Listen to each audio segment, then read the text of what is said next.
അമിത ജോലിഭാരവും ആവശ്യത്തിന് NAJRമാർ ഇല്ലാത്തതും ചൂണ്ടിക്കാട്ടി കോഴിക്കോട് മെഡിക്കൽ കോളേജിലെ PG ഡോക്ടർമാർ പ്രതിഷേധിച്ചു.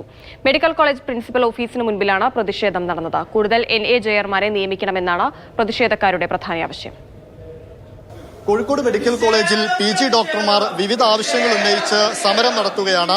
അതായത് അമിത ജോലിഭാരം, അതുപോലെ തന്നെ കൂടുതൽ ഹൗസ് ആളുകളുടെ ആവശ്യങ്ങൾ അംഗീകരിക്കാത്തത് തുടങ്ങിയ പ്രശ്നങ്ങളാണ് ഈ പ്രതിഷേധക്കാർ ഉന്നയിക്കുന്ന പ്രധാനപ്പെട്ട കാര്യങ്ങൾ. എന്താണ് ഈ സമരത്തിന്റെ ആവശ്യങ്ങൾ എന്തൊക്കെയാണ്?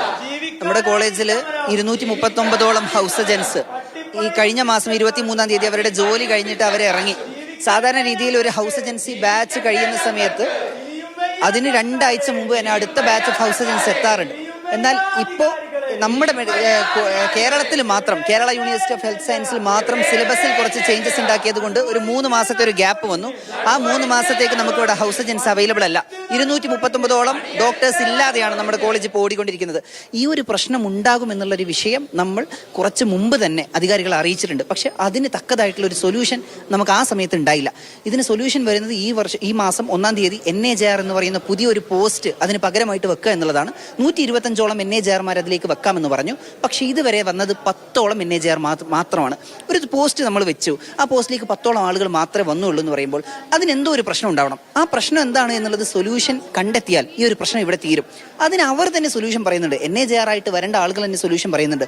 അവർക്ക് അവരുടെ ശമ്പളം 54,000 ആക്കി തരണം. നമ്മളിപ്പോൾ ഓഫർ ചെയ്യുന്നത് 45,000 ആണ്. എന്തുകൊണ്ട് അവർ ഇത്രയും ഒരു പൈസ ആവശ്യപ്പെടുന്നു എന്നാലായിരിക്കും ഒരു കോമൺ ആയിട്ടുള്ള ഒരാൾ ചോദിക്കുന്നത്. സാധാരണ ഒരു MBBS കഴിഞ്ഞ് ഇറങ്ങുന്ന ഒരാൾക്ക് പുറമേ നിന്ന് കിട്ടുന്ന ശമ്പളം ഒരു 45,000-നേക്കാളും കൂടുതലാണ്, ഒരു 55,000-നേക്കാളും കൂടുതലാണ്. അവർക്ക് മാത്രമല്ല ഈ മണിക്കൂറിന് ഇത്ര പൈസ എന്നുള്ള രീതിയിലൊരു കണക്കുണ്ട്. അപ്പോൾ അതിനോടൊരു നീതി പുലർത്തുന്ന ഒരു ശമ്പളമെങ്കിൽ അവർക്ക് കൊടുക്കണം എന്നുള്ളതാണ് അവരാവശ്യപ്പെടുന്നത്. അത് സോൾവ് ചെയ്ത് കൊടുക്കുക. രണ്ടാമത് അവരാവശ്യപ്പെടുന്ന ഒരു കാര്യം വ്യക്തമായ ഒരു വർക്കിംഗ് മാനുവൽ ഉണ്ടാക്കുക എന്നുള്ളതാണ്. ഒരു NAJR ആയിട്ടൊരു പോസ്റ്റിലേക്ക് വെക്കുന്ന സമയത്ത് ഒരു NAJR ആയിട്ടാണ് നിങ്ങൾ ഒരാളെ വിളിക്കുന്നത്.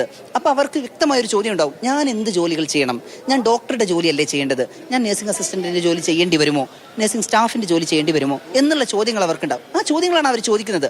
അപ്പോൾ അവരോട് വ്യക്തമായി നിങ്ങൾ ഇന്ന ജോലികൾ ചെയ്താൽ മതി, ഇതാണ് നിങ്ങളുടെ ജോലി എന്ന് വ്യക്തമായിട്ടുള്ള ഒരു പ്രോട്ടോകോൾ അവർക്ക് കൊടുക്കുകയാണെങ്കിൽ ഒരു ജോലിക്ക് വരും. അപ്പോൾ ഈ 2 സൊല്യൂഷൻസ് ചെയ്തു കഴിഞ്ഞാൽ നമ്മുടെ ഈ പ്രശ്നത്തിന് പരിഹാരമായി. അത് നമുക്ക് അധികാരികളുടെ അടുത്ത് നിന്ന് ഇത്രയും ദിവസമായിട്ട് കിട്ടിയിട്ടില്ല. കൂടുതൽ ആളുകളെ ഇങ്ങോട്ടേക്ക് ഉൾപ്പെടുത്തണമെന്നതടക്കമുള്ള കാര്യങ്ങളാണ് അവർ ഉന്നയിക്കുന്നത്. അല്ലാത്ത പക്ഷം അമിത ജോലിഭാരം എന്നും അവർക്കൊരു പ്രതിസന്ധിയായി തുടരുന്നു എന്നതുമാണ് ഈ സമരക്കാർ ആവശ്യപ്പെടുന്ന കാര്യം. വിനോദ് മൊറായിക്കൊപ്പം ഇംതിയാസ് കരീം, മാതൃഭൂമി ന്യൂസ്, കോഴിക്കോട്.